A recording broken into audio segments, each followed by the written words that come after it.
You may have heard there was a dust-up involving yours truly and presidential contender Donald Trump. There was blood coming out of her eyes, blood coming out of her wherever. Oh my God, did he just accuse me of anger menstruating? Wait, am I gonna be the story? No. No. I'm gonna be the story. No. Nobody stops watching because of a conflict. They stop watching when there isn't one.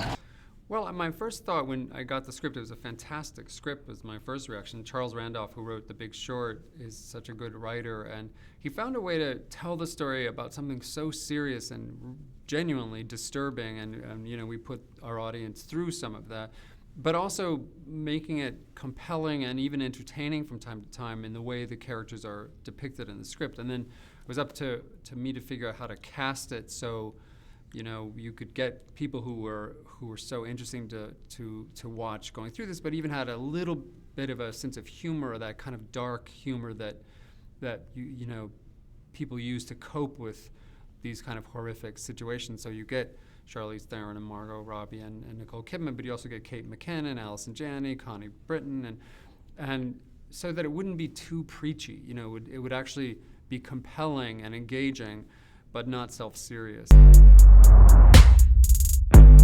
You know why Roger's got that door blocking his office.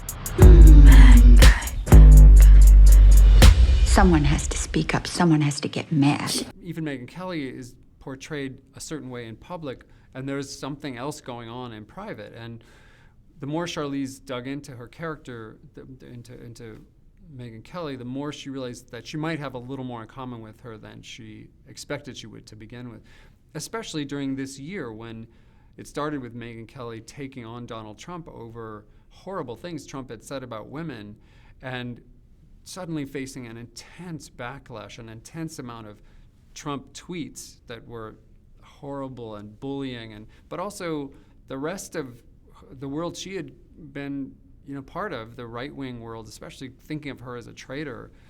And Charlize was able to connect to that and to somehow empathize. I think I'd be freaking phenomenal on your network. I could pluck you out and move you to the front of the line.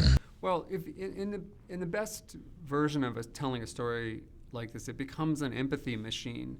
It invites people to experience things in ways they wouldn't necessarily have experienced from their point of view, through the point of view of a character, and particularly for men who I just don't think can imagine what it's like to be in a situation like Margot Robbie's character is in with Roger Ailes in his office, when she just is walking in to kind of interview for a job, and he slowly humiliates her with increasing creepiness, you know, throughout the course of the scene. And especially the way she portrayed that moment, it's excruciating and compelling and heartbreaking, kind of all at the same time. And I just thought, Charles and I both thought that if we could get men to understand what that might feel like, maybe men would be more tempted to give women the benefit of the doubt when they describe that, because until you experience it, even vicariously or empathetically through this kind of a moment, I just don't know. I didn't understand it. I'm not sure I understood it until we shot that scene, to be honest.